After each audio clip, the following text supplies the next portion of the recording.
Hteo bih da se nadovežemo na ono što smo već rekli prekjuče u vezi sa predstojećim izborima, pošto postoje sada mnoge spekulacije da zbog toga što neke od političkih partija koje su do juče bile za bojkot su odlučile da izađu na predstojeći izbor ili i dalje su kolebljive i razmišljaju da li to da učine, da za ideju bojkota i uspeh bojkota nije bitno koliko će partija izaći na predstojeće izbore, već je bitno koliko će građana izaći na te izbore i kako građani gledaju na te izbore.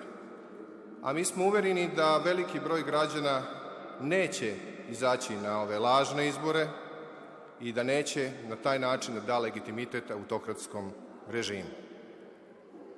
Ono čemu mi sada prisustvujemo ovih dana jeste jedna prisilna normalizacija, pokušavanje da se stvori privid normalnosti da bi se opravdalo održavanje izbora 21. juna.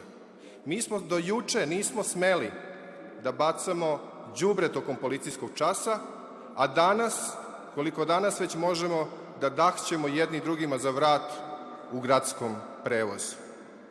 Ovo je veoma neodgovorna odluka da se u ovakvom epidemiološkom stanju izađe na izbore.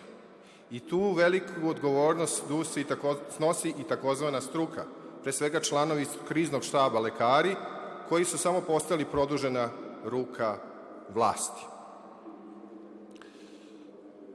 Ja sam prekjuče pomenuo slučaj Poljske i umeđu vremenu se u Poljskoj odloženi i predsjednički izbori koji trebalo da se održe u nedelju, iako je trebalo da se održe putem pošte, znači na daljinu glasanje, oni su i tako su odloženi. Tako smo mi jedina zemlja u Evropi koja će održati izbore u sred pandemije i na taj način ćemo se kockati sa zdravljem i životima građana.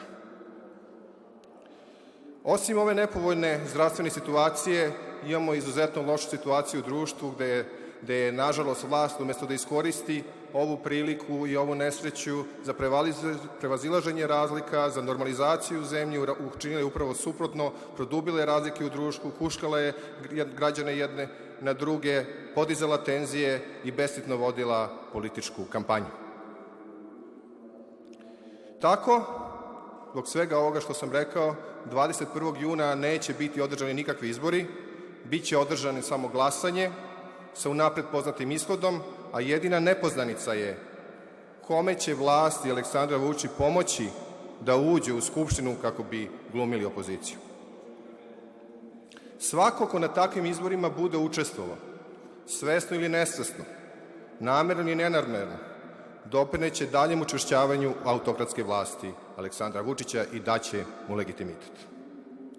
Želeo bih da podsetim građane, i molim da obrate pažnju na to, na Ustav Republike Srbije, član 23, koji kaže da je ljudsko dostojanstvo neprikosnoveno i da su svi dužni da ga poštuju i štite. Ovo pravo se nalazi čak ispred prava na život u Ustavu i to samo svedoči da ono što nas odvaja, nas čini ljudima, jeste dostojanstvo i sloboda. I zbog toga svako treba, svaki građanin da štiti svoje dostojanstvo, da bi drugi poštovali to dostojanstvo. I zbog ovog svega prethodno rečeno, zbog svega što je vlast radila i pre uvođenja vanrednog stanja, a naročito tokom vanrednog stanja, zbog svih kršenja prava i sloboda, zloupotreba i manipulacija, mi pozivamo građane da 21. oktobra ostanu kod kuće. Znači, ostani kod kuće i sačuvaj dostojanstvo. I to je najbolji način da se suprotstavimo širenju virusa demokratije u Srbiji i tako svaki građanin koji zaista želi bolju budućnost, normalnu budućnost Srbije, tog dana će ostati kod kuće. Hvala.